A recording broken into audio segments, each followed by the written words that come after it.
What makes you think there's a beg for being here 4 times? I don't think anyone in this room has muttered those words. You know what's funny? I've known NK for what? I say like 2 years, 18 months. Yeah. And it's only this weekend that I actually found out what your name actually is. Oh yeah. I thought NK was just like short for something else. Nah, it's just literally just my initials. Yeah. What is your name? Noah.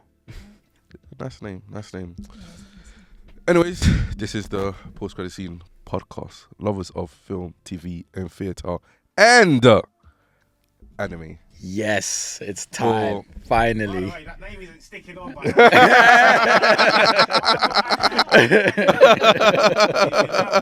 already taken over. Today's going to be a first for this episode.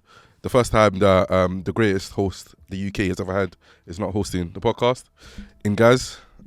Fortunately for us, we're going to be talking about one of my favorite mediums, which is anime, and we also have like 2 great guests that I'm excited to talk about the episode, what's on the episode today. But first of all, just checking out how everybody is. Let me go to you, Jason, my fellow co-host. How are you today? All good, man. Excited. It's been a long time coming for this episode. A lot of deliberations, a lot of conversations, and it's finally here. Yeah, I think that's the reason why Bisola didn't come today. Oh, because she knew we were going to talk about anime, so decided to stay at home for whatever reason that was. But let me introduce our guest. We have a returning guest for his 17th appearance, which we are really grateful for. He's got stocks in post-credit scene at this point. Shout out to NK. Hello. Hi. How you feeling today, my bros? It's a pleasure, man. Especially the topic, the subject matter at hand. You know, I've always been wanting to talk about anime, and now I get to talk about anime on the best film and television podcast. Jeez. Oh, Yeah. Jeez. Appreciate it. Woo! Don't clap. And we got my good friend, wavy human being. Really appreciate her opinions in quite a lot of things involving art. Shout out to my guy, Ram. Hi. How you feeling today, my guy? Good. Yeah. Good. Yeah. Do you wanna expand on that? How's your day been? It's been good. The weather's lovely, so Yeah. I feel like I'm the best that I can be as a human because Love the that. sun is shining. I love that, man. And also, it's your birthday soon, so you must be super excited for that too. Yeah. Okay, so to get into the topic of the greatest conversation that we'll ever have on this podcast, anime. One of the things that, when it comes to anime, I have like early recollection of being like, I think like 5-6 years old. And the first anime I watched was Ranma and a Half. I don't know if you guys came across it. nah. It's about, I think it's set in China. This boy character is a martial arts student with his grandpa. But every time he drops into hot springs, Oh, he okay. turns into a girl. Oh. And every time then she jumps into cold water, she turns into a boy. It was just humorous, really enjoyable. It was like my first introduction into anime. And to start off, I'm gonna go with NK and ask you, what was your first introduction into anime? Probably Beyblade, Yu-Gi-Oh, and Pokemon / Digimon. I didn't have Sky growing up, so I wasn't one of the cool kids that were watching Dragon Ball Z. But I wanted to be involved somehow, so I basically found shows that looked like Dragon Ball Z, and Beyblade was the first thing I saw. And I was like, oh, this is really cool. And then Beyblade, Yu-Gi-Oh, Pokemon, Digimon were like my first introduction to anime. Then I did get Sky, then I watched Dragon Ball Z. But yeah, I think those 3, Beyblade, Pokemon, Digimon, Yu-Gi-Oh were the introduction. Nice. I'm gonna ask a question. I already know your answer to this, NK, so don't answer. Ram, have you watched Pokemon and Beyblade? I've watched Pokemon, but I haven't watched Beyblade. Have you watched Digimon?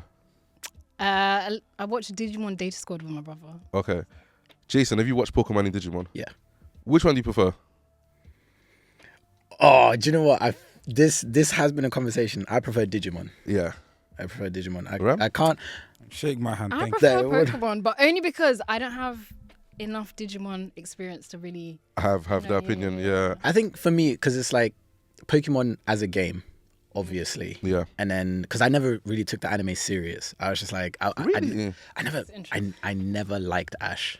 I'll be so fucking real. That's fair, but Team Rocket? Team Rocket were fun, but that's about it. Guys knows balls. Damn. that's about it. But like Digimon, especially like I can't remember which Digimon it was, but like there were only like 3 of them for the most part. Tamers.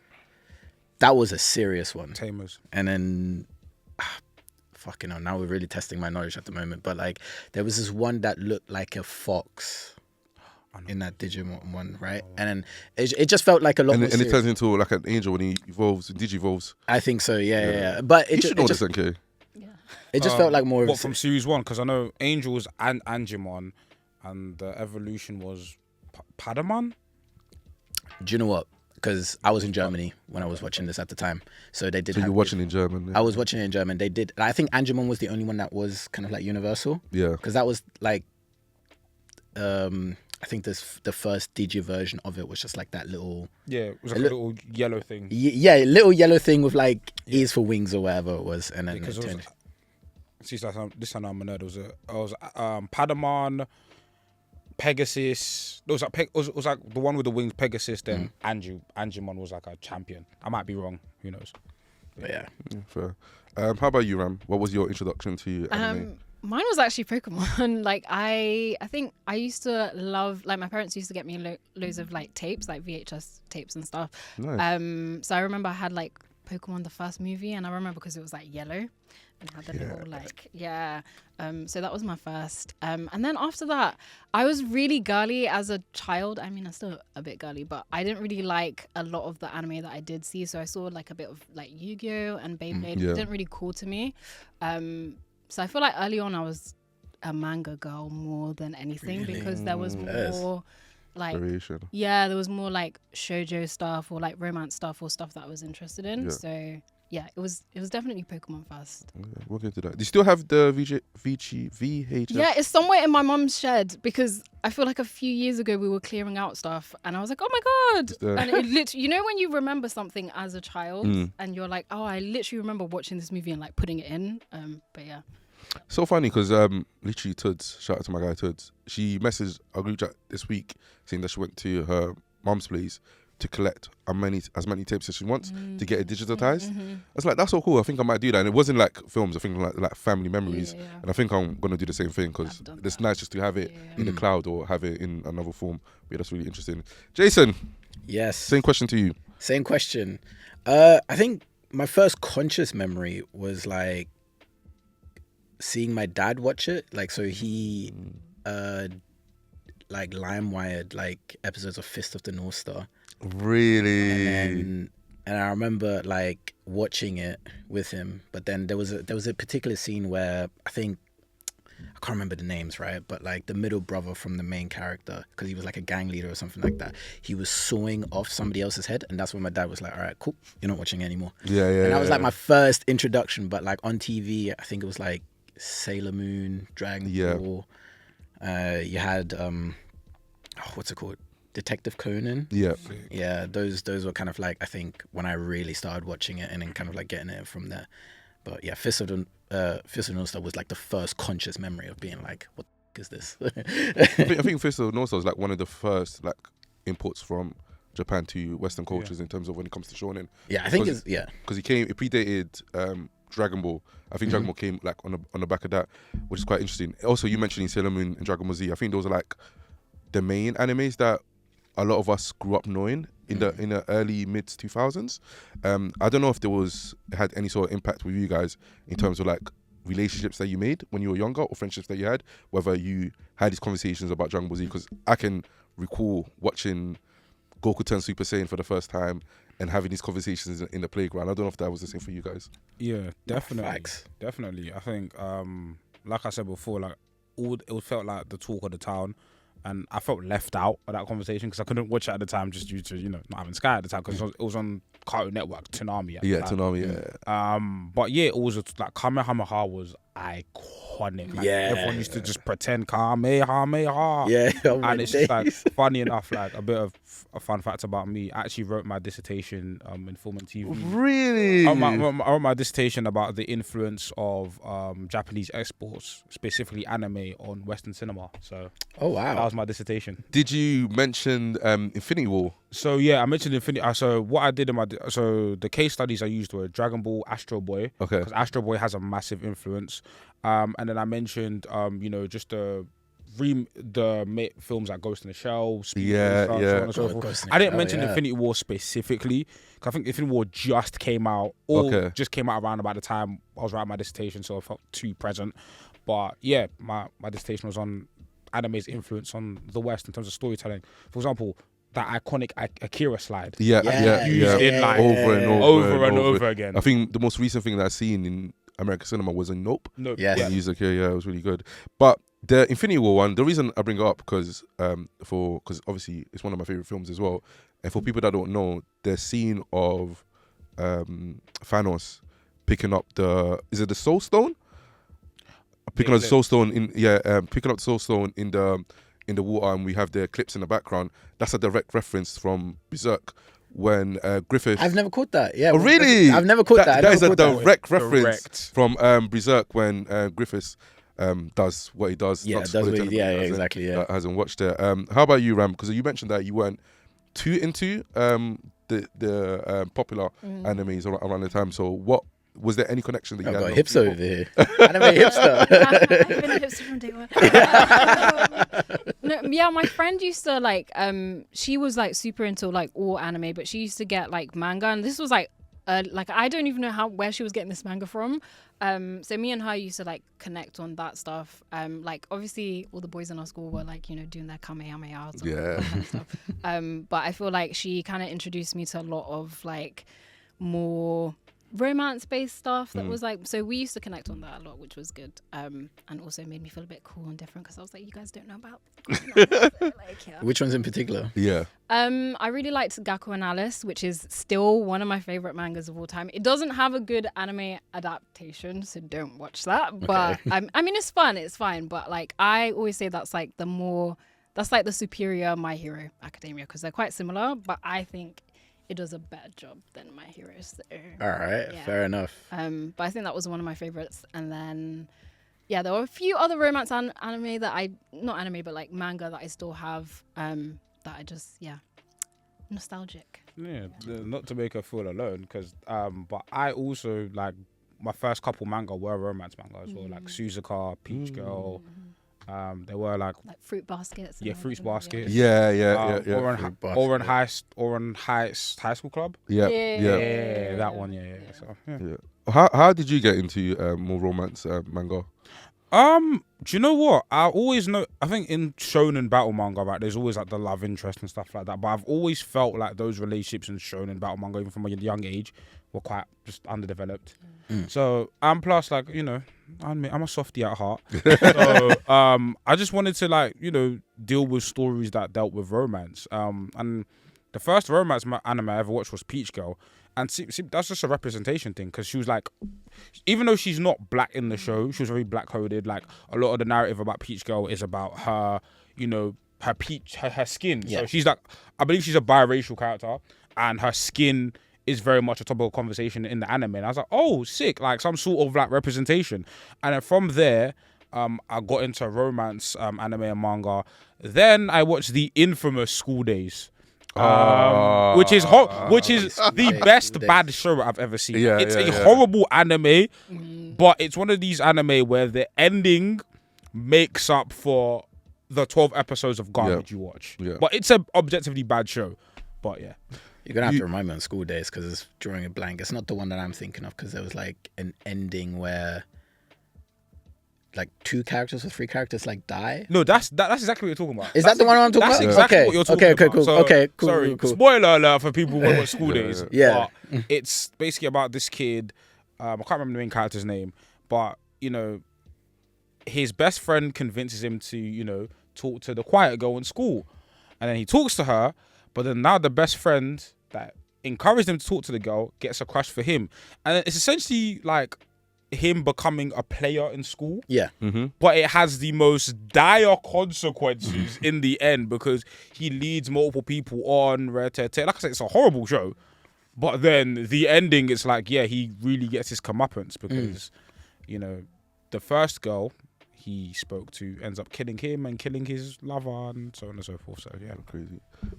You mentioned that you got into romance because you don't feel like the stories in shonen were... For people that don't know, with anime, manga, anime and manga, there's different genres. The shonen, which is the most popular one, this essentially just translates to young boys. So it's like content and media that's specifically targeted for young boys. So the Dragon Balls, the One Piece, the Naruto, so on and so forth. Then you have seinen, that's more targeted to young men. So manga, anime with a bit more mature themes within it. Then you have shojo, that's targeted towards young girls. So it's more romance and character development. Yeah. And then you got josei, thank you. That's targeted towards young women specifically. There's something that Berserk's author that now passed away, Kantori Mirio? Kentaro Miura, yeah. Kentaro Mirio, thank you, because my pronunciation is whack. So if you guys don't know Berserk is a very violent, character-driven manga / anime. He mentioned how his manga feels more like a shojo rather than a shonen because That's what he said. that's what he Yeah. said. He says that Just he says he feels that he personally feels that because he feels that shonen manga is more focused on story and adventure, while shoujo is more focused on character and character development, and that's how you like to write it. And when he said that makes sense because there's so much of a focus on those 3 particular characters in Berserk. And just back on Enke's point, I just find it interesting how he moved away from shonen and moved more into shoujo and josei because of that character writing and character development. I think there's definitely some truth in that. But that's interesting that he didn't say seinen though, because I feel like that's what differentiates seinen from shoujo. Maybe it might I feel be like there's more character study there. I get that in like a lot of shoujo, like especially when it's like romance based, like a lot of it is about like a girl coming into her own like womanhood and all that kind of stuff. So I get that, but at the same time, I feel like a lot of seinen, like for example, Vagabond, which is about like Musashi Miyamoto's like journey as like a philosopher and stuff.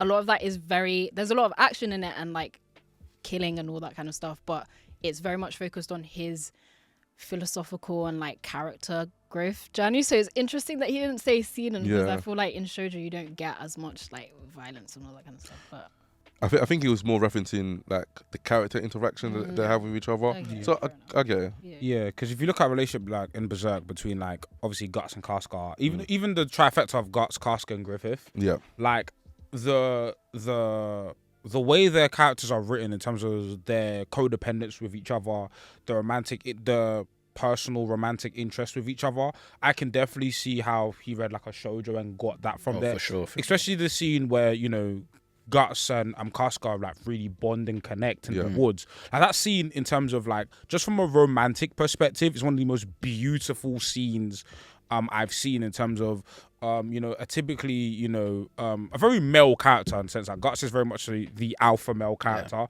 but as a character literally, I've never seen like a man cry during a love scene. Yeah.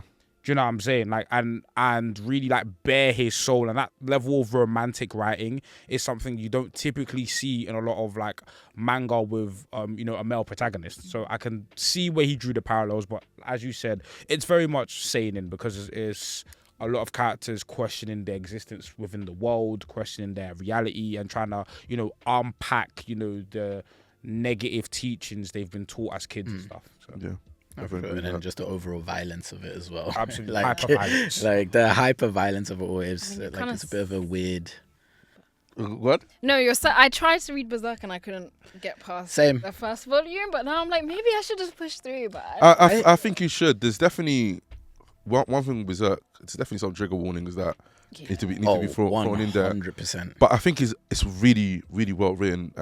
Like, I don't care about the story in Berserk per se. It's more about literally how Guts the characters are and how he endures the life that he's been given. And then also even I don't know how you said when I read the first volume. Yeah, I got halfway through and then I said, you know what? Let me put this down. So she's on Black Swordsman. Like, you need to. I didn't even get that far. Black Swordsman is good. Far. I'll be so real. I didn't get that Black far. Swordsman is good, but everything that happens after that is, I promise you, finish the first arc, which is quite short. Not even when you finish the arc, is when you get towards the end and there's this particular scene that just shows Guts' humanity. You'll change. Is it with the girl and the sword where he's holding out the sword and she says, "Kill me." Yeah, and then Yes.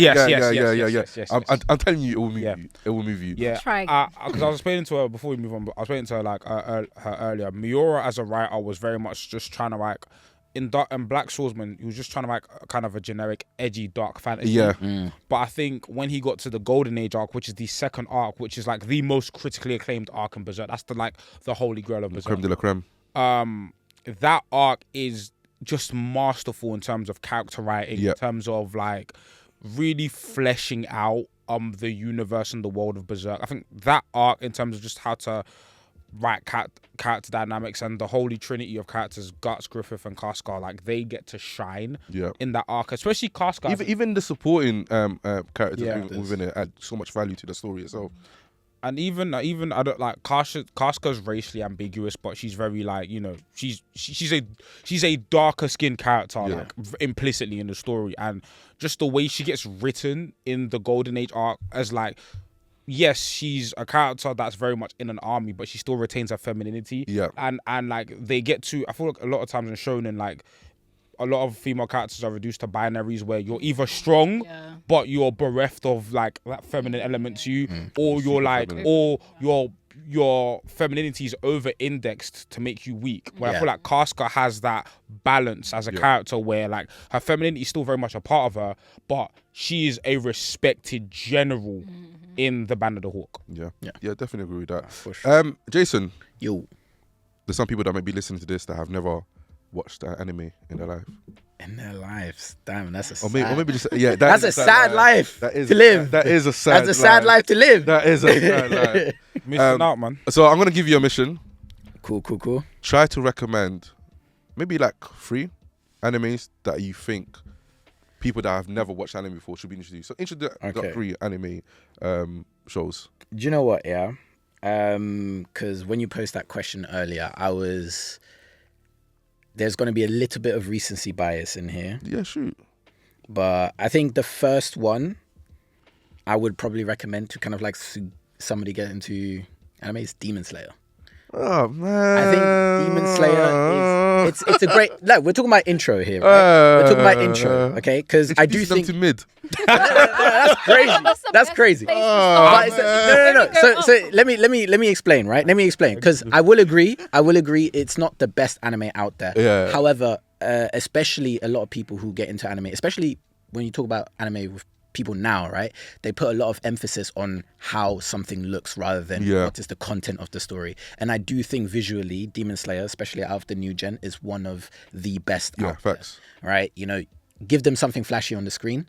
Demon Slayer is that. And I do think Demon Slayer kind of like embodies a lot of the qualities that you would want from a shonen, which is the most popular genre. Yeah. Like Tanjiro is, in many ways, my opinion, like the perfect shonen protagonist, in the sense that like he has enough depth into him, but also kind of like embodies like a lot of strength. Like he's emotional in the sense that like when he wants to but when he kills the demons, like he holds a lot of empathy for them, but does what he needs to do regardless, which I think is needed in the sense of shonen. As I said, I don't think it's the best story out there, but I think it's a great starting point.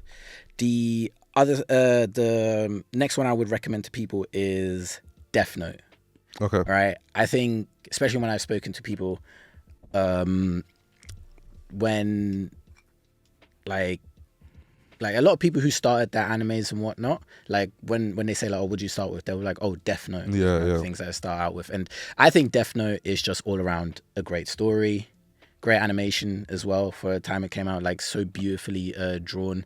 And some of my favorite characters in all of anime, like Ryuk, for example, like absolutely love him.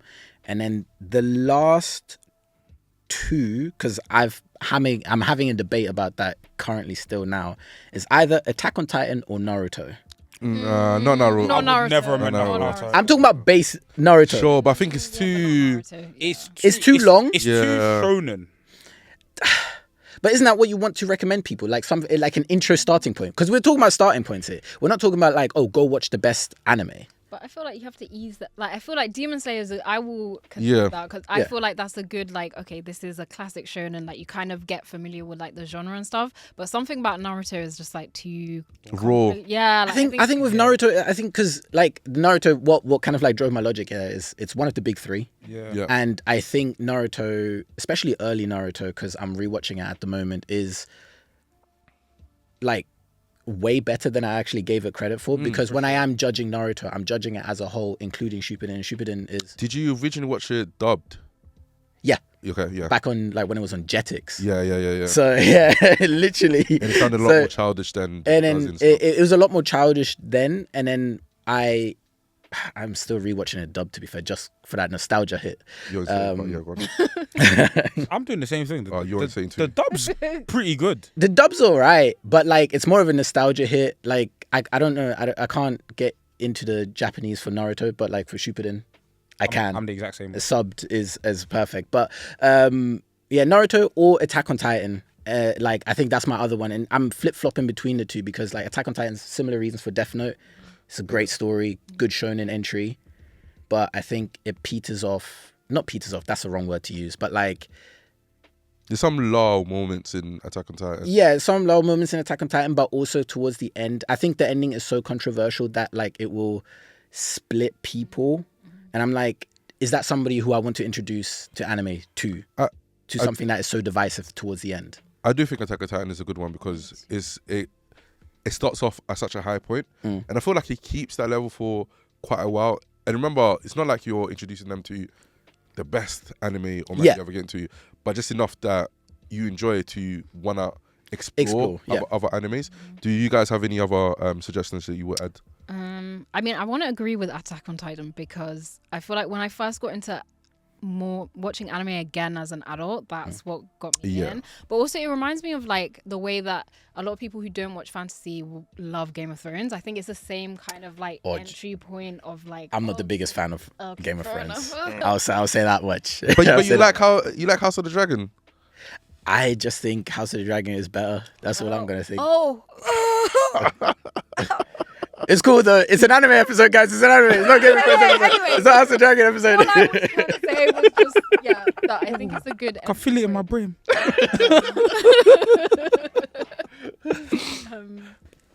Yeah, I don't know if I have any more. I think Death Note and Attack on Titan are the two that I'm like, that's easily accessible. Yeah, I would say Full Metal Alchemist. Do you not think that's too much?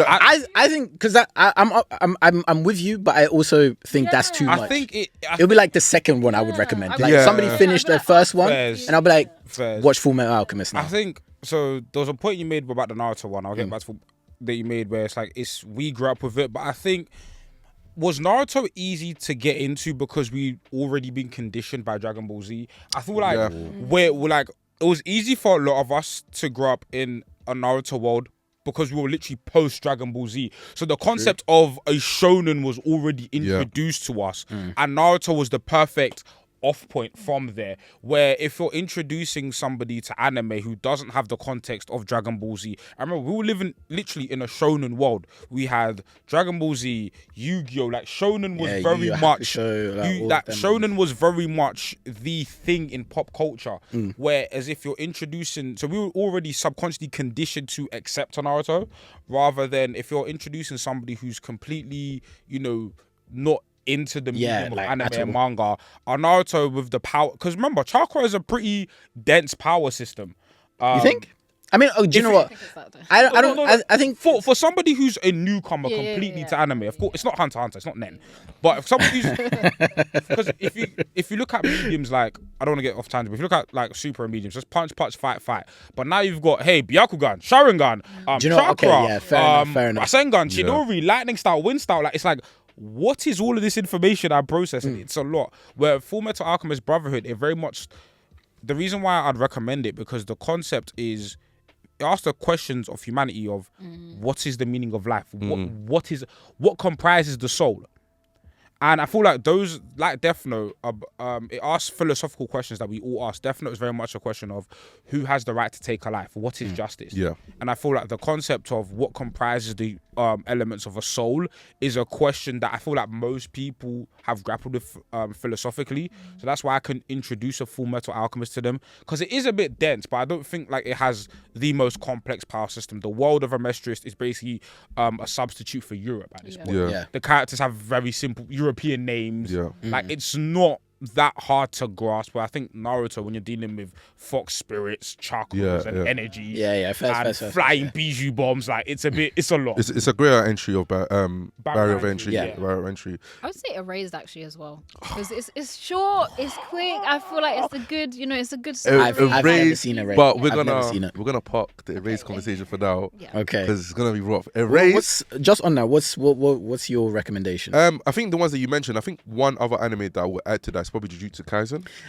I was thinking, you could probably substitute Demon Slayer for Jujutsu Kaisen. Yeah, And I think it's for a really. very similar reason as well. I think the only thing that might trip people up is that there is a lot of like it's very Japanese. Yeah. Jujutsu Kaisen is a very Japanese anime, and I think that's might be what the barrier is. And I Like, think the even- power system is hella complex. Yeah. Like the idea of but I think you can watch it without really, because I don't understand it. Yeah, I will. I Say, will like, keep it back. I don't understand the power system. but okay, but that's what I mean. Like, Let's just say faces, bro.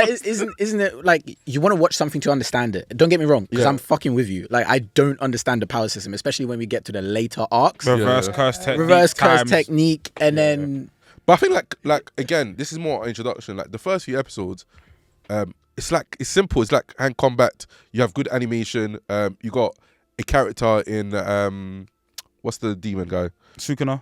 Sukuna. You got a character. So it's just really interesting for something Yeah. to get into. The only reason why I say Jujutsu Kaisen later, because Jujutsu Kaisen is an interesting piece where you can clearly tell it's a shonen very much influenced by other stuff. Yeah. Yeah. So for me, like, I would probably say I don't like this anime, but I low-key agree with him when it comes to My Hero Academia as an introductory point, because superheroes are concepts that people understand immediately. Like I think My I'm Hero. not the biggest fan of My Hero either. Yeah, I think okay, yeah. Yeah, the Jujutsu Kaisen world, I feel like, especially later like season 2 and the movie, the whole Jujutsu sorcery world is kind of a complex world. So like, it's a more complex world to understand. Where with My Hero, like superheroes, vigilantes, they're all concepts in pop culture that people already acclimatized to. Don't get me wrong, I think the show is absolutely mid. Oh, facts. But in terms of just somebody getting into anime, another One Punch Man. Yeah. I don't think Yeah. One Punch Man. Good intro. I think The it might thing just be about- too. I think One Punch Man is great. But I don't think might it'll just be get you to too- watch other anime. No, I think it's a good anime, but Yeah. but I don't think it's an anime that will get you to watch other anime. Yeah, I also I feel agree. like you appreciate it more when you've watched so much anime that you can appreciate The like the humor, parody yeah. or The like parodies some of of the it, like yeah, satire. Because it Yes. deconstructs a lot of the Yeah, tropes. so I feel like if you come in watching it as a like, you're just not going to appreciate what he's trying to do with the story in the first. I agree. It's similar to The Boys. I don't think you appreciate The Boys as much if you haven't grown up watching superhero films and TV Especially shows. like the MCU and whatnot. Yeah, You won't yeah. be able to appreciate the boys as much. That's true. Yes, sir. Can I borrow the mic? Of course. So I don't know you too well for like your love for like you mentioned hand-to-hand combat. Yeah. I assume that's a big part of anime. Shonen, yeah. Yeah, shonen for sure. What anime? Yeah. No. Okay, because I don't know you as somebody that really cares about that stuff Yeah. compared to Jason. So I was just wondering how much that plays a part in your like interest in anime. Okay. Yeah. Not much, if I'm being honest. But no, not much, if I'm being honest. But Jason's back. yeah, that is your bag. But however, There's- with anime, even similar to, I think we spoke about it when Creed 3 came out. Yeah. We spoke about Michael B. Jordan's love for anime and how he discussed in terms of there's a scene at the end of him and Jonathan Major's character going ball for ball and essentially understanding each other as people. I think with hand-to-hand combat, when I see like on superhero films or when it's westernized, it's more so that's what it is. It's a fight, physical brute versus physical brute, or even like agility, all the other stuff, like the art of fighting. However, from my experience, when I watch hand-to-hand combat in Eastern media, it's more so also the emotion that derives from it and understanding the other person at a human level. I think Naruto does that really well, especially that Naruto amazing, versus Sasuke. Sasuke. I think that's the real one. Kakashi versus Obito. Kakashi versus Obito. Yeah. There's more feelings and emotion in the back of it. Hand-to-hand combat is cool. and I enjoy it. I think when it's animated, it just looks a bit better because you can do stuff that human beings can't do on a day-to-day case. But I don't care about it that much. Most of my favorite animes don't have hand-to-hand combat. For example, One Piece is a battle shonen. Yeah. But all the shonen, it probably has the worst fighting sequences. Not these days. Oh yeah, These days. But historically, Historically, Out for of the sure, big- for out of sure, the- out of the 100%. big- the big three was the Yeah, worst one. the Even if you want to include Demon Slayer, Jujutsu Kaisen, One Piece doesn't stand up that great. Yeah, combat. nah, Yeah, for so that's sure. kind of, I don't really care about that. Yeah.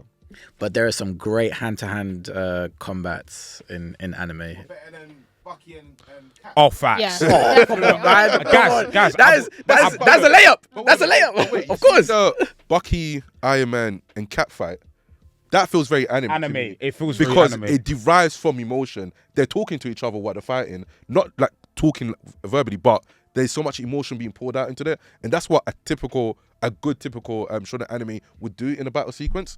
I think that's is done really well. Yeah, the scene I would compare, like for me personally, because I adore that Captain America, Bucky, and Iron Man scene, is Kakashi versus Obito. That from a just the art direction perspective, the fight parallels them as kids and as adults because they used to be teammates growing up and now they're adults fighting. I'll show you the scene. Obviously, you won't have the emotional context for it, but just from a piece of visual storytelling, I'm with Jason. I live and die by like choreography and spectacle and stuff like that, and I feel like that's the thing that battle shonen does so well in terms of like capturing emotion and spectacle, and marrying it into like just that's why like people will talk about a Goku versus a Vegeta for decades to come, on Naruto versus Sasuke, because it's the combination of emotion and spectacle. Yeah. I'm gonna skip through the shonen stuff because I feel like we've spoken about it for quite a while. So I'm gonna ask the question, kind of tailored to what guys brought up, like, and what we just spoke about now. Like, what makes anime good to you guys in comparison to other media in general? We just spoke about the battle sequences in terms of how it pulls out emotions, but is there anything else about anime that you feel like is unique in comparison to Western media, and what is so good about it for yourself? I can go first. Yeah, you go. I think one thing that I really do appreciate about anime is just the amount of imagination that you have. I think when we look at animation within Western media, and a lot of it, like let's say comic book, let's say something like the X-Men. The X-Men is great, but I feel like it is quite limited in two factors. One is that at times it feels episodic. Yeah. And two, it's a lot more contained in terms of they can restart the story whenever they want. While with anime, it is a story that could go on for 5, 10, 15 years, however long, or this case, 45 years. Yeah. That can go on for quite a while, and it's still one story. You still get to know the characters, you watch them grow up, and you get attached to them in that way. It doesn't feel like an episodic thing. While in Western media, it feels a lot more episodic. You have an issue at the start of the episode, and it gets resolved by the end of it. And sometimes you do have underlining themes that carry on throughout the season, or the subject matter is very important to the season as a whole. But a lot of the stuff gets brought up at the beginning and ends at the end. Yeah, I think a lot of Western storytelling is very literal. So what I mean by that is like I think anime. I use sports anime as a great example. Sorry. Yeah. The sports anime like uses a lot of metaphors. Yeah. The way anime storytelling is conveyed, it's like it's not necessarily act one, they follow the act structure, but a lot of the imagery, the symbolism is metaphors. I think in Haikyuu, for example, I think one of the characters has a metaphor of wings on his back, and the wings aren't actually on his back, but it symbolizes flight.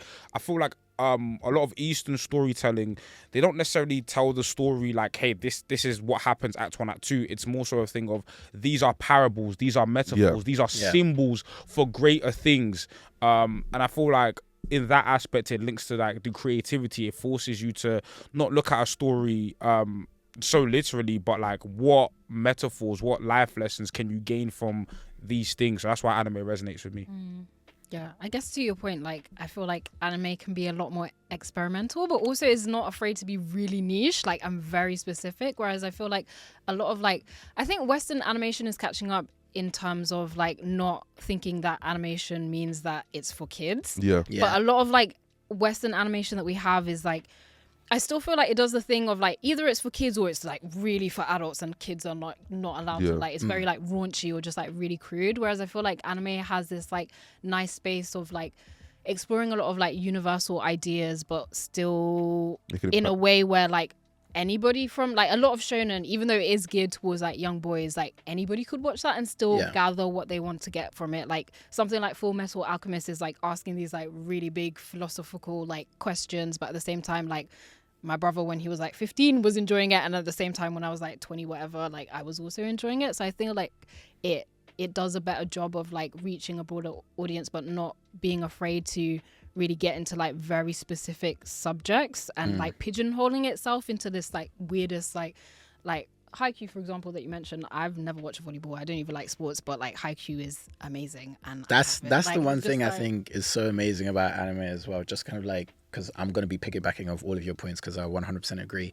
Like it makes you care about things that you don't necessarily ever thought about, and it uses mediums that, as you said, like is super niche. Like volleyball, could not give a toss about it, but it is the way they just kind of like use that as a medium to explain other metaphors to, you know, especially like sports anime as a whole. It's just when we really talk about it, like it's just about like keep going, keep like the way they kind of like tell like these, I don't want to say basic, but like these life truths in so many different ways. Like my favorite sports anime is Ace No Diamond, for example. Right? Same. It's same. so good. Yeah. But like you look at what's his main character name? Sawamura? I can't remember. You know the Japanese name spin me. Yeah. I think Sawamura as the main character, who like, even though he is the main character, he is not the main character in the sense of the story. Like he has a rival who is the Goku in his universe, and he's almost like the Vegeta in that sense, where he's like, he's really good, but like he's not the best. But like him keeping going, keep improving, and then eventually like it's amazing how anime does it. And then to your point about like with Western animation, like it's like, I think we in the West have like this very binary thinking of what animation should be. Like even if it's geared towards adults, like I also think from a visual perspective, like we don't put as much effort. It's getting a lot better now, I think, because a lot of animations these days, like they have grown up on your Dragon Balls and so on and so forth, and they use a lot of influence for that. Like I think one big example might even be Steven Universe, where visually I think it's not the best, but some of the, especially in the action sequences, it takes a lot of references from like battle shonens and stuff like that. But yeah, it's I definitely agree with the binaries, because I feel like it's either children's animation or adult, specifically adult comedy. So your Family Guys, your BoJack Horseman, Rick and Rick and Morty, like it very much exists in, and I feel like we're now starting to see like shows like Invincible or like an Arcane or Castlevania kind of built. And it's funny because you can argue like a Castlevania, visually speaking, it's very much, you know, anime. I'm classing it as an anime. Very much. I don't care what anyone says. Anime, but now we're slowly starting to see a niche carved out where with anime, yes, Naruto was, for example, Naruto was very much, you know, geared to younger audience, but it didn't shy away from the concept of death. Like, I feel like as a kid, the reason why we gravitated to a lot of these battle shonens as a kid was because it didn't feel like the material was belittling us. It felt like the material was, yes, it was for us, but it didn't shy away from these larger concepts. Like very much, if you look at a lot of these anime, like they weren't afraid about death, and that can sound a bit edgy and stuff like that, but no, like it's even, for example, Spirited Away. It very much deals with the afterlife. Like there's a lot of these Eastern works that very much deal with concepts that would be considered too much for children, where these works are presented them, yes, in an appropriate way, but these conversations, they were able to have these conversations with us without shying away from it or saying, you know what, you're not smart enough to have these conversations. I feel like a lot of anime cut through. It's like, yo, we're going to present this stuff to you in an age-appropriate way to a degree, but we're not going to hide from it. Like one of the first episodes of Naruto, Kakashi says to the students, ninja will die.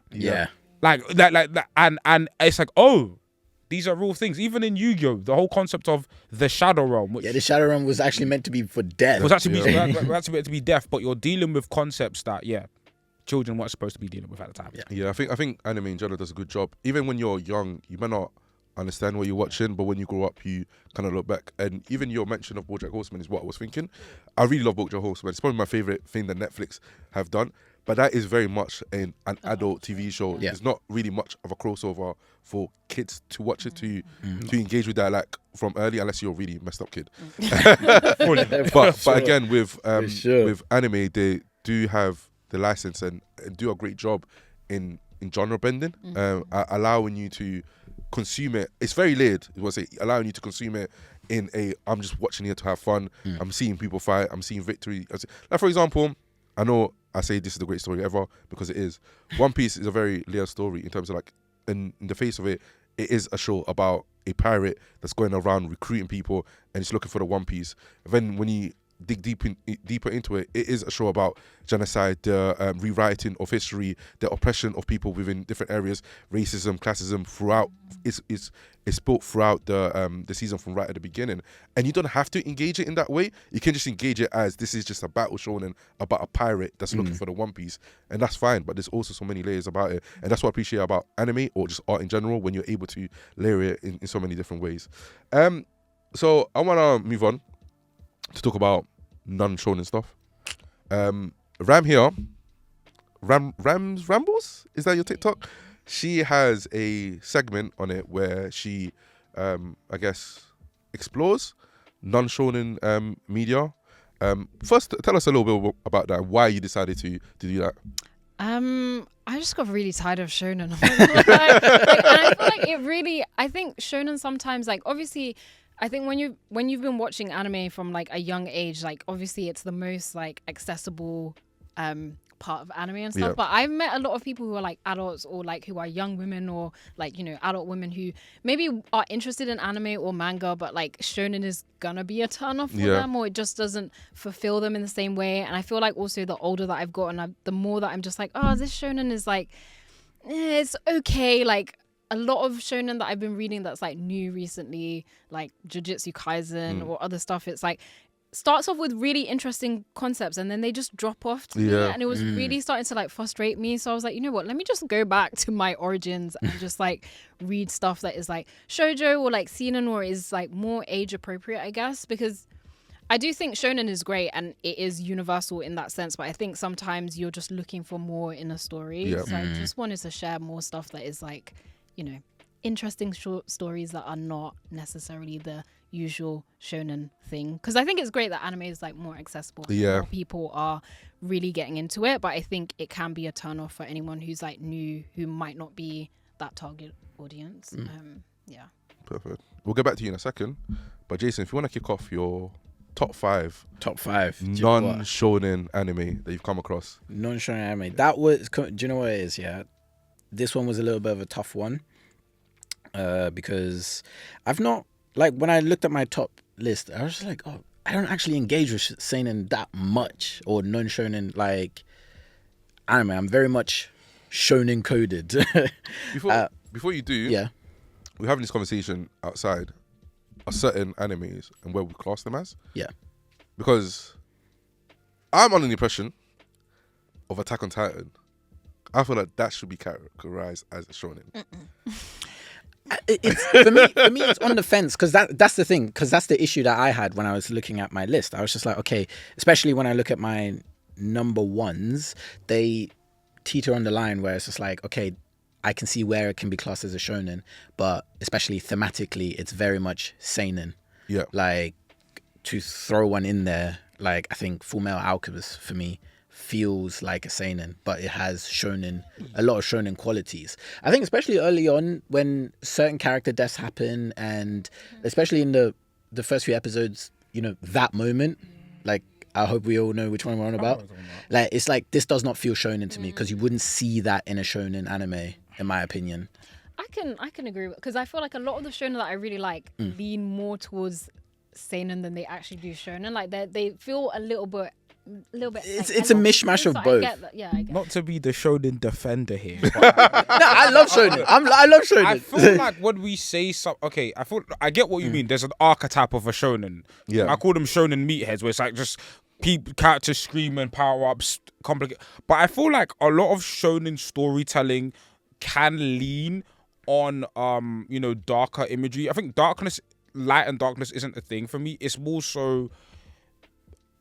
where the narrative is morality wise. Fullmetal Alchemist has a very clear stance. Yeah. Where a lot of seinen material is a lot more ambiguous in their stance.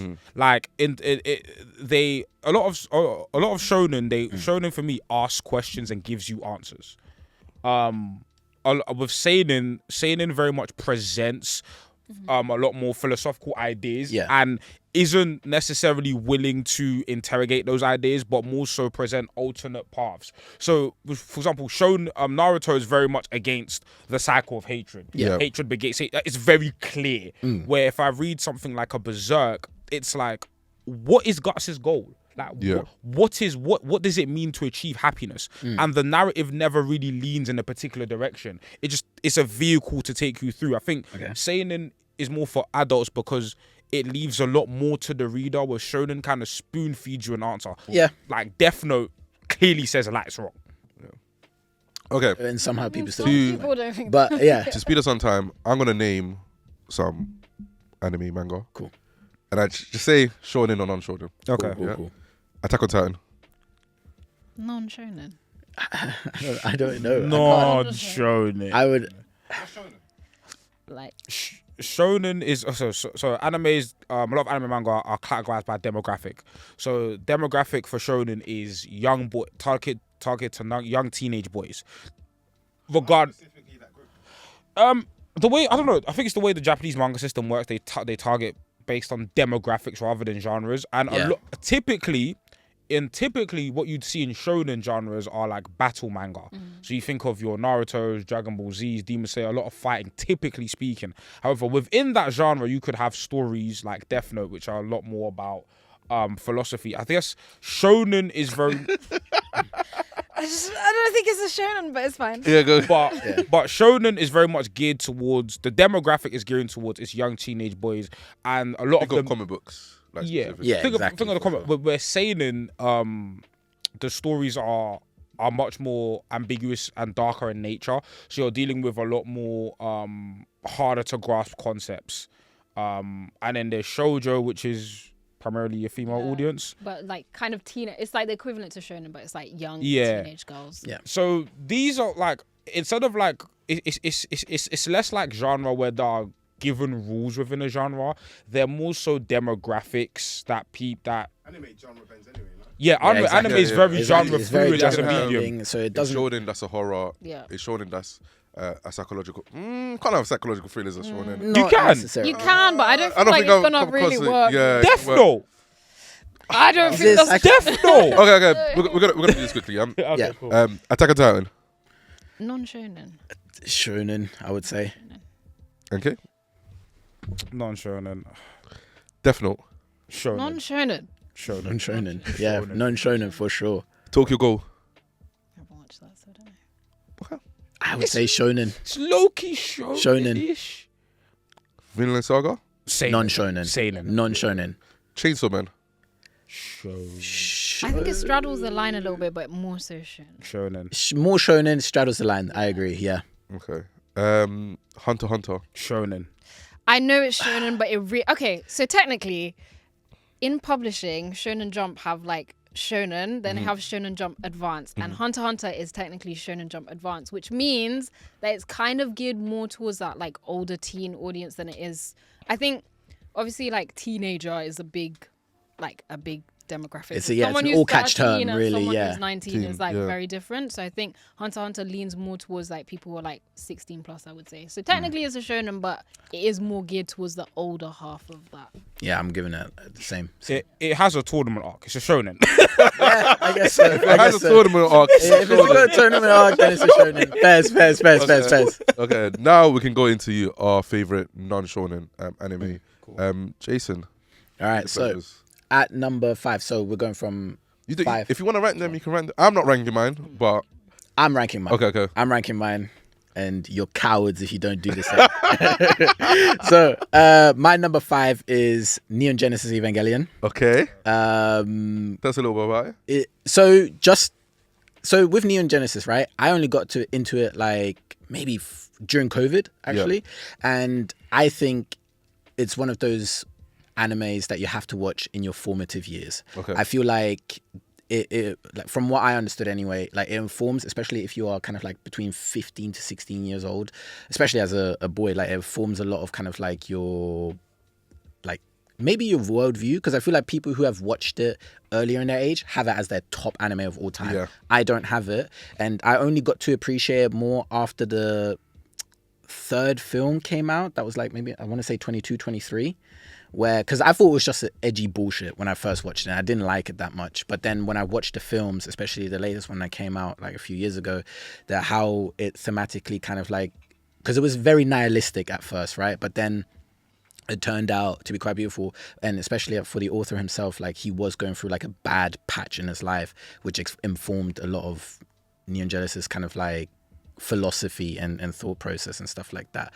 But yeah, beautiful anime as a whole when I look at it through that lens. My number 4 is Pluto. Yeah. Pluto is again the anime that I watched on Netflix. It was only a couple years ago. Yeah. Probably like last year. Yeah. Oh, even last year. There you go. Like I never watched. I think that is a good introduction to anime.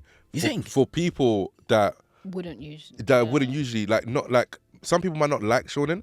I think Pluto is a good introduction for people that actually want to engage with, Yeah, okay. Yeah, with no, you. 100%. For sure. I will say as well with Pluto, because I've never watched Astro Boy. Yeah. Never seen it. Like, I only know it through, like, of its iconic status in that sense. But yeah, thematically, like how, especially within the Netflix anime anyway, like how they mirror I want to say the Iraq kind of like Saddam Hussein parallels and whatnot. I thought to myself, like, okay, this is a serious anime. At 3, and this is because of my edgy teenager self, Hellsing Ultimate. Oh my God. Okay. Hellsing Ultimate. That's pure edgy. I'm an edgelord a little bit. I can't lie to you. A little bit. A little bit. And I think it's sick. And Nazis getting murked on screen.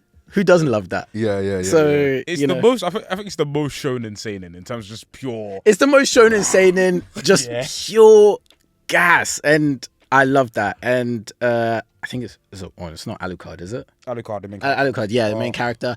I just think he's sick. Pure edge boy fantasy. If you're into all of that stuff, 100% recommend it. As number 2, I've got Monster.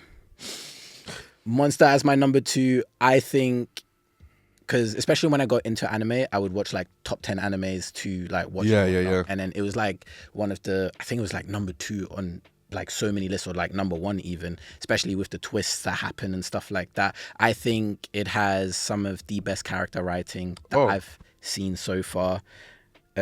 Specifically talking about anime, because I've never read the manga. Naoki is a great writer. Bro. Great writer. So good, because he also did Pluto as well. Yeah, no? he did Pluto as well. Pluto 20th Century Boys. Starting to read that now, and I'm liking it so far. And as my number 1, right?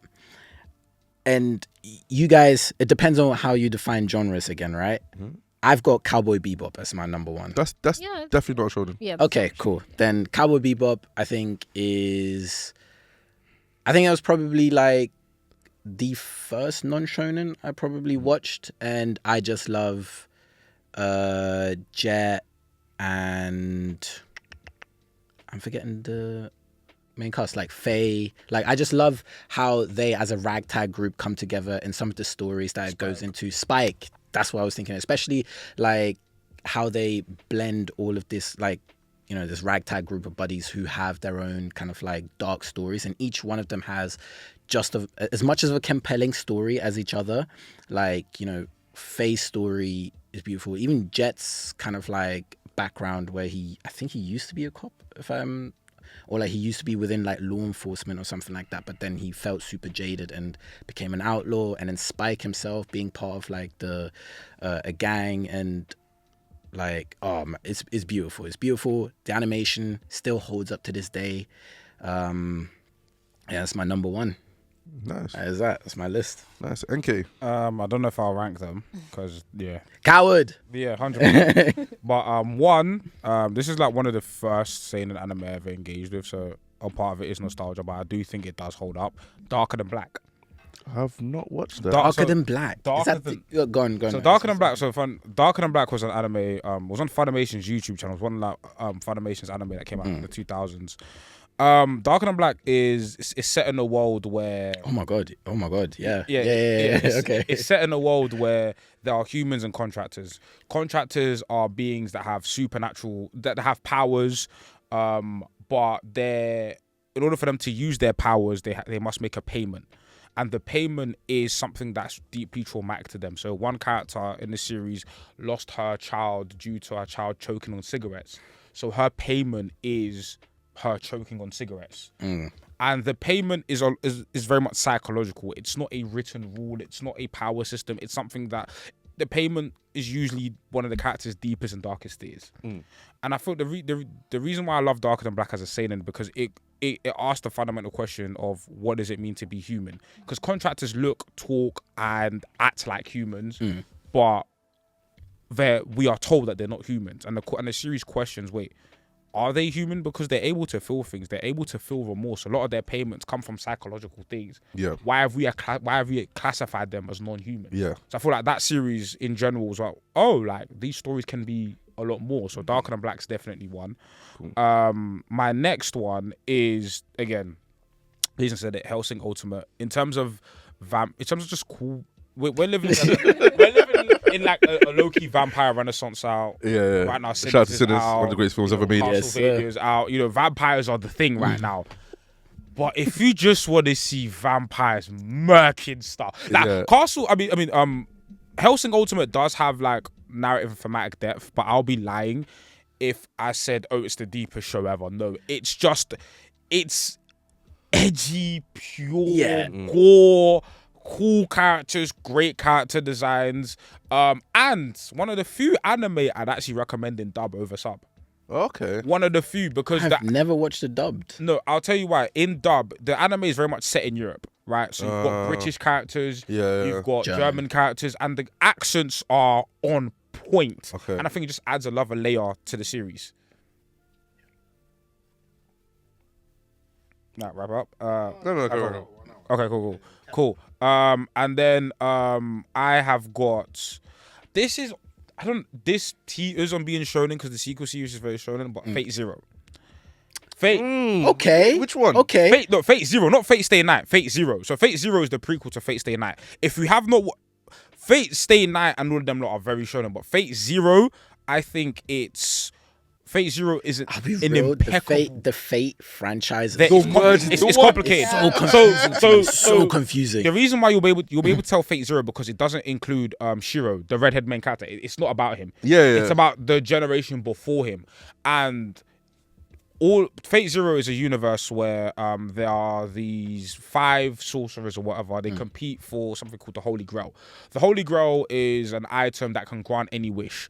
And they compete for the Holy Grail by summoning servants. Now, these servants are mythological figures or historical figures over time. So you might have Joan of Arc. You might have Alexander the Great. You might have... One series apparently had Jesus, which was... I thought it was crazy, but not Fate Zero. Which one? But not Fate Zero, not the one I'm talking about. Yeah, that's crazy. The one I'm talking about has Alexander the Great, Joan of Arc, King Arthur. Yeah. Right, and I think Fate Zero offers a very interesting question. I won't say what characters, but the main theme of Fate Zero with one of the characters is the lives of the many versus the lives of the few. And it asks a very interesting question. Yeah, if I do deplorable things for the sake of humanity, does that make me just? What makes somebody a just human being? And it's very interesting to see like how characters justify their pursuit of the Holy Grail, because the Holy Grail, it's basically like a battle royal. Sorcerers kill each other in order to obtain the prize, but when they get the prize, they have a wish. what wish is more valuable than others? Do I kill fellow sorcerers to save humanity? Do I kill fellow sorcerers to save my family members? Fate Zero is the most like interesting series because I think Fate Stay Night gets into multiversal bullshit, which whatever. But Fate Zero is a phenomenal series. Just real quick, I'm going to be a dick here. Should that not be classed as a shonen because it's an anime about essentially a tournament? No, watch the anime and you'll see why. I thought you said if it has a tournament. Yeah, that's what I'm saying. If you said it has a tournament, there's a shonen. That's the only reason why I'm bringing it up. It's not a tournament. This is the fate that he shows. It's not a tournament. It's not an invigilator. It's There kind of is. There is like what the church.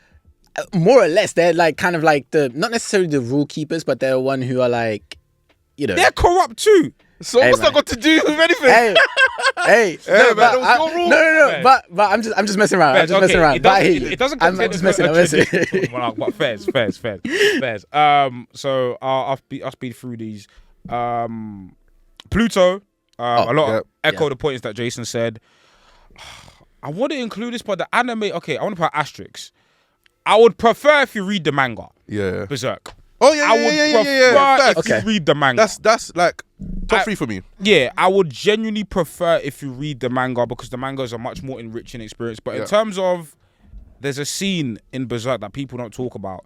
It's the conversation that Griffith has with Princess Charlotte about dream. Yeah, what it's like to have a dream and what he considers a friend. Yeah. Yes. Because I feel like that scene is so important because a lot of time I'll go on a mini tangent and I'll come back.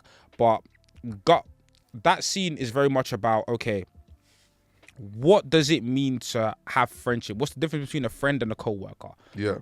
And yes, you might be working in a company that's very successful, but is that fulfilling to you as an individual? Does your do your achievements in terms of progression in work and society fulfill you as a human being? Yeah. And from that conversation, Guts has a very internal reflection about what does he want. Yes, I've got riches due to the Banner Hawk. Yes, I found family, but does that fulfill me? Yeah. And I feel like that conversation is so poignant. And I feel like a lot of people talk about, yes, these, mad concepts in terms of the God hand and the supernatural element of Berserk, but the character elements of Berserk are so powerful. So yeah, Berserk's one of them. It's a very human story. It's a superhuman story. And I feel like the juxtaposition between the supernatural and the human stuff makes it all the better. And finally, Vinland Saga. Okay. Vinland Saga, I think season 2 in particular. Really? I adore I've not watched Vinland Saga. I've heard so many people complain about season 2. And the people that complain about it has made me want to watch season 2. Yeah. Because I don't want to say too much, but it's Vinland Saga, yeah. I'm not gonna say it's a show. It's a very the plot line in season 1 is so akin to like what you'd expect from a shonen. It's so what's the word? It's so relatable. It's so familiar. That's the word. The plotline in season 1 is so familiar that where they take it in season 2 turns a lot of people off because they want Thorfinn to be that character without saying they want Thorfinn to be that, and it's very much questioning. Okay, that archetype that is seen throughout Battle Shonen, that is seen throughout anime and manga. Let's tear that apart. And I feel like the reason why people have such a visceral reaction to season 2, where it's like, hold on, all the stuff that you told me you presented in a cool way in season 1, you're telling me that's bad now. I think it's key as well. The people who are saying that it's bad, right? They have, again, as we were talking, like a very binary vision of what anime should be. Anime should be visually like flashy. Like I don't want to be sitting here and talk to for the next 20 minutes. And I think that's a lot of things, like, because I do hear what you're saying, like so many people got turned off by season 2, but then I looked at who is talking about who's the ones, and there are certain people, I'm not going to name names. They want to see Chi Blast, man. They want to see man them screaming in the mirror. Because there are a few people who like do like anime podcasts, and to be honest, they're way too big forever to listen to this. But even if they do listen to this, I know exactly what you're talking about. But like their version of anime, like they consider My Hero Academia top 5, and at that point, I'm like, okay, it's not been top 5 shown in the last 5 years. Let's wrap it up. But yeah. Mine lean more towards manga because I'm more of a manga reader than That's I am absolutely an fine. anime watcher. So like, yeah, don't watch the animes for this. In no particular order actually. I think Nana because I love things about girlhood, and I feel like Never Nana read it. is Keep like, hearing about it. it's so good, and I feel like what Nana does really well is that I think sometimes with like things that are representing women, like you either go like that, like you were kind of saying about shonen, like you go like strong woman who has no feminine features, or like a really feminine woman who it's just like that's their whole personality. And I think Nana balances like two very complicated female characters who are like on either end of the spectrum, and just seeing their friendship bloom is just really beautiful. And I feel like you can identify with specific parts of both of them. It's a bit melodramatic, but I think that's what makes it great. I'm pretty sure that in the 2000s, only Fullmetal Alchemist and Nana are sold One Piece. Really? Yeah, That's on a year-to-year basis. I think those were the only mangas that are sold One Piece. But yeah, God. And they're both written by women, so that's great. Yeah. Yes. Claymore is my Yeah. Keep hearing a lot about Claymore. Yeah, I haven't given that a shot yet. Claymore does have an anime, but I don't think it really does. Like, just read the manga because Okay. it doesn't really do it justice. I think if you like Berserk, I feel like Claymore is my entry point where it's like if I push past certain things in Berserk, I probably will be okay with Berserk because I know I really enjoyed Claymore. I think it's like it's one of the few anime that is like about like fighting and battling that has a lot of like female characters, and I think the way that he explores the female characters in that is really interesting. I think a lot It's of written the by like men. yeah it's written by Oh. men, which is surprising because I feel like it doesn't get too weird. I think also it's just beautifully drawn. Like a lot of the monsters and like the abysmal creatures that are created in that are just like some of the most unique character designs I've ever seen of monsters. So I think it's just it's very, very interesting. So yeah, Claymore. Then I would say Vagabond because again that's another manga that I don't know if you could actually adapt that into an anime because I feel like the art is so beautiful that you would have to spend so much money and so much time trying to like translate it. I think for anyone who's like into battle shonen, it's a really good manga that kind of explores fighting and battling from that like kind of philosophical perspective or like that reflective perspective. You start off with Musashi, who is just like a killing machine at the beginning, but then him really crafting his way of fighting and why he fights is very interesting. All the characters that you come across are like very well fleshed out.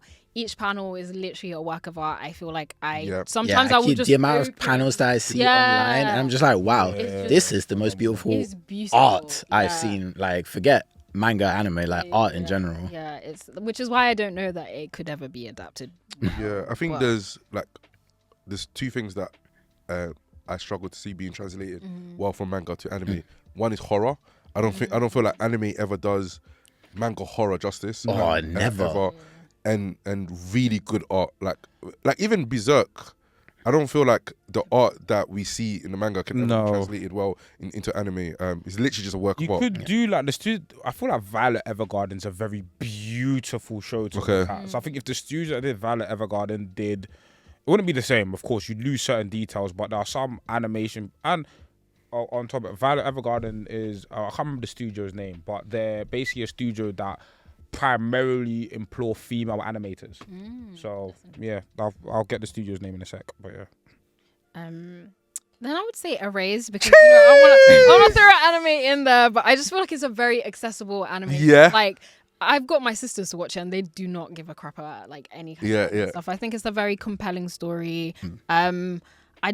People have very weird reactions to how it ended, but I feel like it ended perfectly fine. I think it ended perfectly fine, but some people have weird takes. But I think, it's just like a interesting story. The idea of like time travel and just like the butterfly effect and all that kind of stuff is explored really well in that story. And then my final one is Gaku and Alice, which is like my favorite manga of all time. I think that's probably like my intro manga, and it is the superior My Hero Academia. I feel like it does a really good job of having like super powered like young people in a school system, but you actually get to know the school system. I feel like in My Hero it's very surface level. Like you don't class A and B, like I couldn't really tell you anything about the other class, but I think they're heroes. Yeah. One's better than the other. Yeah, but I feel like what Gaku and Alice does well is like just fleshing out all of the characters, like the school system, how they exist within the world, and also just it starts off very lighthearted in the same way that My Hero kind of starts off lighthearted, and I think the transition into more darker themes is just done in a better way. Yeah. Whereas My Hero just, I don't know what's going on there, but yeah. Yeah, I started reading ages ago, and when I found out about the ending, I was Bro, that ending. Oh my No, days. I oh my laughed. days. No, Oh my because days. when I found out about the ending, I was Listen, pissed. I I have a was like, I'm so special- glad he didn't carry on. I have a special like disdain for My Hero, especially a lot of their fans, because there was a lot of blasphemy said, and yeah, I won't get into that. Cool. I'll do mine. Before I do, I didn't include any mangas in it, because my top 3 mangas are One Piece, Berserk, and Kingdom. Kingdom's cold. And I think, Kingdom. yeah, obviously, I haven't read it for about a year and a half. it's But when I was reading, it has it was my good. favorite It was great. arc in any anime manga ever. The Coalition arc. I need to get to that. So I'm It reading is Kingdom it now. is the greatest arc. is that one of the later ones? No, it's like Early ones? 600. No, it's less than that. I don't know. It's like what 300-400 chapters in. Okay, I'm not sure. Maybe if I even read less than that. far, It actually. is Maybe what- I stopped it way It is. before. It is. Maybe I it stopped is way the before. best arc I've ever consumed Okay. anime manga, and this includes all of One Piece. I think there's not an arc in One Piece that's better than that arc. So I'm just gonna do my animes. The first one I'm gonna go with is Parasite, the Maxim. Oh my god! I think. Which is also, in my opinion, a great entry point to I think anime. that's Yeah, I it's think also a good that's- entry I think point. That's a good entry point. It's only 24 episodes as well. It's one season, and I do appreciate the themes of looking into like the importance of identity, looking of humanity versus being a monster. What makes somebody human as well? If people don't know, Parasite starts off with these aliens, parasites that drop from outer space that go into people's mind and take over the bodies, and they also adapt the superhuman strength. The main character, I think his name is Shinichi. The alien goes into his arm, but he suffocates his arm so it doesn't get to his brain, and now the alien lives on his arm, but he can also detect other aliens. And then as the episodes go on, we see the other aliens trying to be part of humanity because they realize they need to coexist with other humans, or they'll be exterminated and also die out. It's just such an interesting conversation in terms of like what humanity is, and I really do like the characters that are written in it as well. My second one, I don't know many people have really heard about this, is Odd Taxi. I love. Why did I not say Odd Taxi? Odd Taxi is flipping amazing. And it's still it's the Netflix one, right? With the animals. It's on Crunchyroll. I it's think on it was an Crunchy- exclusive. Is it not about the animals like? Yeah, it's a taxi driver. Yeah, taxi driver. Yeah. So it might Is that be not on Netflix? It might be on Netflix. No, I was thinking of the other one. I think it's called Agroketsu or something like Yeah, that. with the cat. Yeah. Okay, yeah. But I think it's the same creator, no? I don't know. Either way, Right. but we all know what we're talking about. So Yeah. That's what So Odd Taxi, essentially a mystery psychological drama. The lead is called Odakwa, something, a Japanese name. And essentially, without giving too much away, it's a show that becomes a murder mystery. We get to learn meet quite a few characters, and the undertone of the season is trying to find out what actually happened to this missing girl. Did she die? I can't remember. I think maybe she's just missing. I think she's just missing. But one thing that's also great about the season, the score is great. The music is amazing because it's like infused with Japanese hip hop, and that comes to the next one that I want to talk about, Samurai Champloo. My guy. That is I'm surprised nobody else put it in there. Do you know what? I don't know. It feels more shonen to me. I'm going to be completely honest. Really? It feels a little bit more shonen than it does. Yeah, I can. seinen or non-shonen for that matter, but it would have been one that I've forgotten about either way. But it's a great, it's a good one. It's a What's fantastic- the? Why didn't I write this down? What's the name of the person that produced it? I know he produced. which Shabby? N. Shabby? like the music. The music. Nujabes. Nujabes, that's the Yeah, one. it's music. The music is beautiful. Yeah. Probably the best sounding anime that I've watched in terms of. Super influential as well. Yeah, 100%. because like around the time, that's when like lo-fi hip hop Yeah. essentially. I don't know if it was on the back of that, but I know the back of the producer that. I know like Nujabes is definitely one of the godfathers that's of it. that's essentially his genre. Yeah. And I think it's amazing. Like if using what's it Japanese? What's the name of the genre that they have? The music genre. But there's a music genre in Japan and also hip hop. Using it together, it just sounds really great. That eventually turns into lo-fi hip hop, which is absolutely amazing. Something else that I want to add is season 1 of Psychopaths. I think I do hear that. Psychopaths is elite. season 1 of Psychopaths, like some of the themes include like looking at surveillance state, justice, morality, and even like the human psychology, and yeah, just like what we do as human beings when we feel like we're being watched. How human are we really if all we're doing is based on the dictatorship of the state that you're living in? And I think it's just a brilliant show with amazing characters. I feel like the antagonists are always really good, really well written, and even the characters that are meant to be good, the police officers, they're very much on a grey area, and the characters that are meant to be like villains, I think they have like, they call them like the dogs. These are like characters that have been ostracized by society because I can't remember what's it called, essentially the mental state. Yeah, they're classed as like insane, essentially. Yeah, it suggests that they might be criminals, because you might be a criminal, they will put you in a certain box, but now they become like detectives to essentially like have a bit more freedom, because otherwise they'll just be in prison. Even those characters in very much a grey area. And just another show that looks into humanity that I really appreciate. And the final one, and I think this is one of my favorite animes ever, is Anohana. I don't know if you guys watched it. So Anohana is about this group of friends. When they were very little, one of the friends died, and the little girl died, and then they grew up a bit, and one of the characters now sees this friend all the time. So sees his dead friend. Oh, okay. I've heard of it. Never seen it, heard of it. It's one of the most emotional TV shows I watch. Drama, slice of life, and obviously delves into a bit of the supernatural. But I love how it dives into grief, the importance of friendship, and also it's like a coming of age show, and I kind of like towards the end it's a very, very emotional, especially with the characters that they have and all the different paths they've taken, and how this one incident has such an effect on them years later. It's a brilliant show. But yeah, those are my top 5. There's one I just remembered, Devilman Crybaby. Okay, top 5. I was not top 5, but it's one that It's ending up there. impact. That ending shook me. Fair. That ending. I don't think 100%. It's up there. It's Devilman Crybaby in terms of like, yeah, if Berserk feels edgy, then Devilman Crybaby's like edged, personified. Yeah. But I think it just tells. It's definitely in that Helsing area. Yeah, it's very much area of edgy.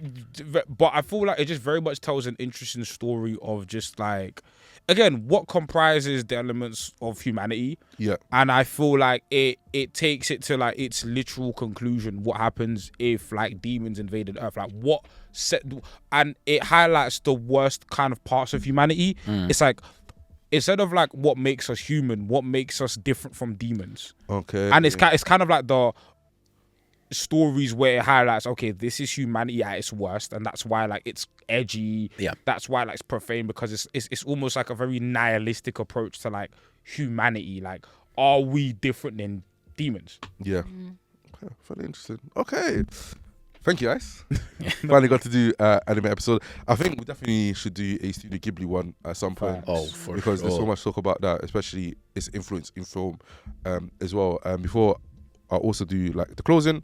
It's going to be an episode before this one, and I'm sure like guys would already congratulate and say thank you to everybody that came to the quiz night, our very first pop quiz that we did. We really do appreciate it. That was the second event that we have ever done. So thank you guys for turning up. Thank you guys for reposting it. Thank you guys for talking about it. We really do appreciate it. It was a success, and hopefully we get to do many more.